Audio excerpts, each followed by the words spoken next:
Goldminded Records, they're not your friends.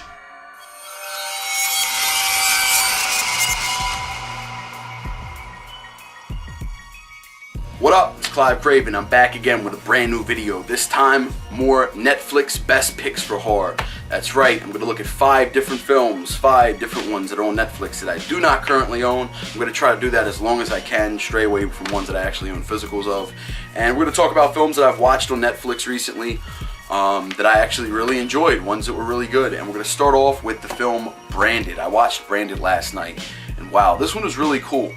Not necessarily a pure horror film, but it definitely has that aspect and element there. It's definitely like a sci-fi, thriller, suspense, horror film kind of rolled into one.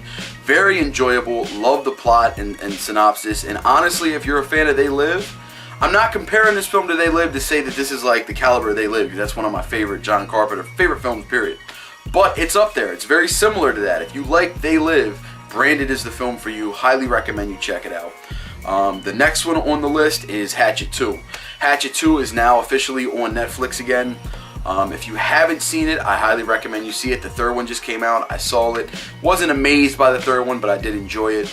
The second one is actually better to me, in my opinion. I highly recommend you check it out. Danielle Harris is in it. Kane Hodder is in it. Tony Todd, Robert Englund. Just a fucking star-studded cast. Definitely check out Hatchet 2. I'm sure most people have by now, but if you haven't, get around to checking that. It's on the free stream on Netflix. Can't go wrong. Watch it.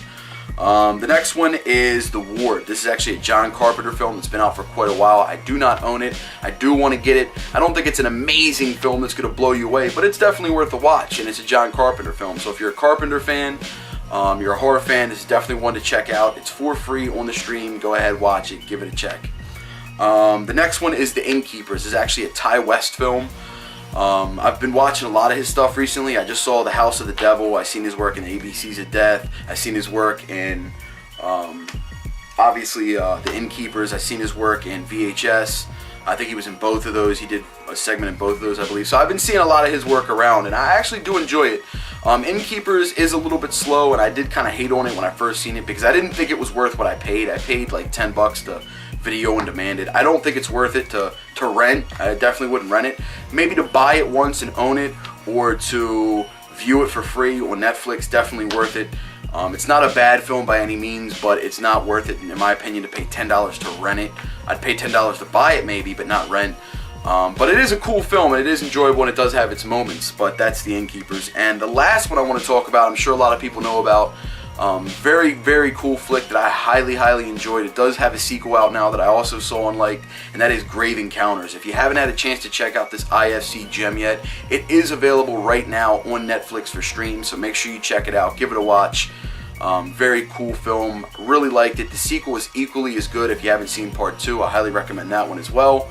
And yeah, that pretty much wraps it up for Netflix best picks for this week for horror. I will be back next week with 5 more movies to look at and talk about. Make sure you guys subscribe, leave a comment down below in the box, and I'll see you guys around next time. Thanks for tuning in and watching. Peace.